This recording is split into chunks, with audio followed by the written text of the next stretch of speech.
Hello tout le monde, j'espère que vous allez bien. Je vous retrouve aujourd'hui pour un tuto polymère et aujourd'hui on va réaliser des petits feuilletés de lu et je vous réserve une petite surprise à la fin car je vais un petit peu les décliner.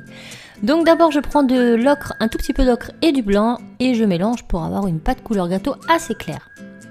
Une fois que j'ai cette couleur, je vais venir tout simplement étaler une petite plaque. Donc faites-la pas trop épaisse puisque les gâteaux vont être quand même assez petits, donc il faut que ça corresponde un petit peu à l'échelle. Ensuite je prends ma petite boîte de gâteau et je vais venir découper 4 petits carrés puisque moi j'en ai fait que 4. Mais vous pouvez en faire beaucoup plus, mon but étant de pouvoir couler mes gâteaux dans ma boîte. Donc la boîte, si vous souhaitez la refaire, je vous ai fait le patron sur mon site internet, donc je vous mets le lien en partie plus info avec les mesures et puis le dessin grosso modo. Et puis c'est tout. Ensuite j'ai simplement peint avec mes feutres à alcool. Vous pouvez faire au feutre normal, à l'acrylique, et j'ai refait un petit peu le modèle. Bon, une fois qu'on a nos petits carrés, je les rétale un petit peu et je vais leur redonner forme. Donc je les mets l'un en dessous de l'autre pour essayer d'avoir plus ou moins les mêmes dimensions pour les 4. Et là vous allez voir que je peux en mettre facilement 2 l'un sur l'autre et sur au moins 3 rangées dans ma boîte. Donc je prends ma boîte vraiment pour m'aider à avoir les bonnes dimensions.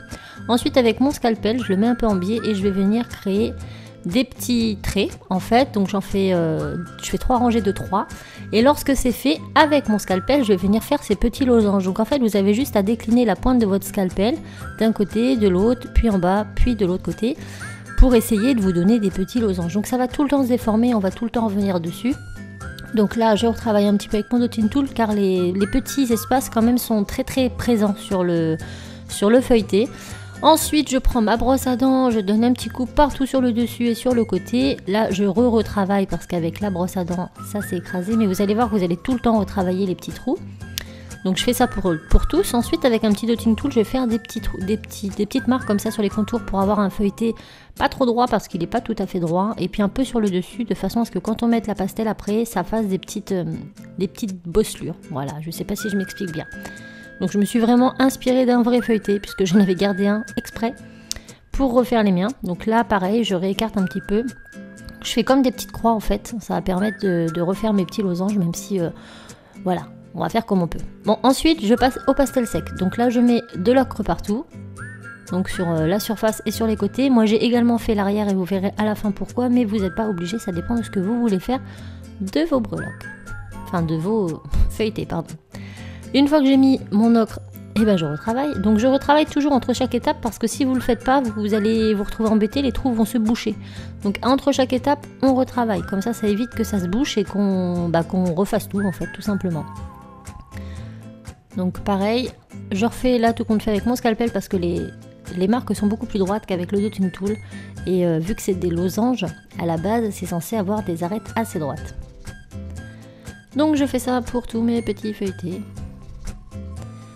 Voilà, donc on obtient ceci, je vais vous montrer d'un peu plus près. Donc là j'ai fait le pastel à l'arrière également, vous l'avez pas vu mais je l'ai fait. Ensuite je viens venir couper un petit morceau, parce que j'en voulais un qui soit croqué, et je vais venir texturer uniquement les parties croquées, donc vous faites pas l'intérieur du losange, puisque ça c'est une démarcation naturelle du biscuit, et là je viens prendre mon scalpel, je fais des traits et je gratte. Pour avoir un effet de miette puisque un feuilleté c'est très sec et donc ça c'est miette, c'est pas moelleux comme un cupcake ou autre chose. Donc voilà ce qu'on obtient. Je retravaille un petit peu et voilà. Une fois qu'on les a cuits et qu'ils sont refroidis, je prends ma peinture acrylique, donc là c'est un brun clair. Prenez une couleur assez brun clair doré, quelque chose qui fasse bien doré puisqu'ils sont très dorés une fois cuits. Je viens en mettre sur tous mes contours grossièrement comme ça et je vais venir, si j'en mets trop, tapoter avec mon doigt pour fondre tout ça, pour éviter les démarcations. Donc j'en mets sur tous mes contours et après avec le reste qu'il y a sur mon pinceau, je tapote au-dessus. Voilà, donc je répète l'opération sur tous. Donc là j'étale grossièrement, je tapote avec le doigt pour fondre et je finis un peu sur le dessus.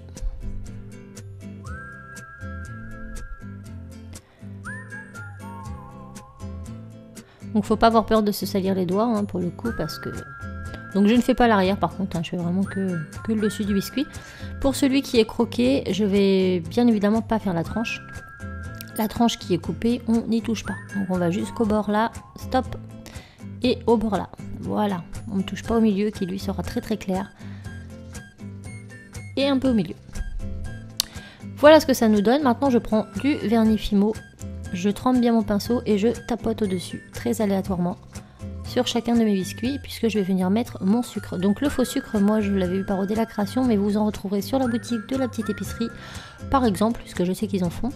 Et vous saupoudrez tout comme ça très grossièrement. Maintenant vous enlevez le surplus et avec une petite aiguille on va venir retirer le sucre à l'intérieur des petits trous, puisque sur un biscuit feuilleté d'or il n'y a pas de sucre dans les trous. Voilà, c'est c'est des gâteaux moulés hein, donc on enlève le sucre dans les trous.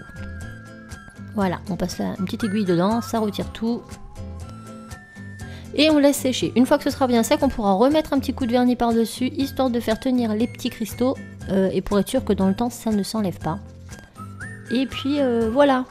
Donc une fois terminé, voilà ce que l'on obtient, des petits feuilletés d'or qui sont, je trouve, assez réalistes. Ça va, je suis assez contente de moi. Vous pourrez les mettre bien sûr dans la boîte, mais si moi j'ai fait la boîte, ce n'est pas pour ça. C'est pour ça. Donc je vous montre.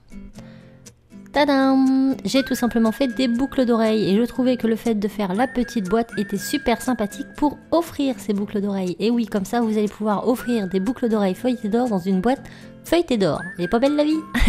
J'espère que ça vous aura plu, je vous fais plein de bisous et je vous dis à très vite. Ciao!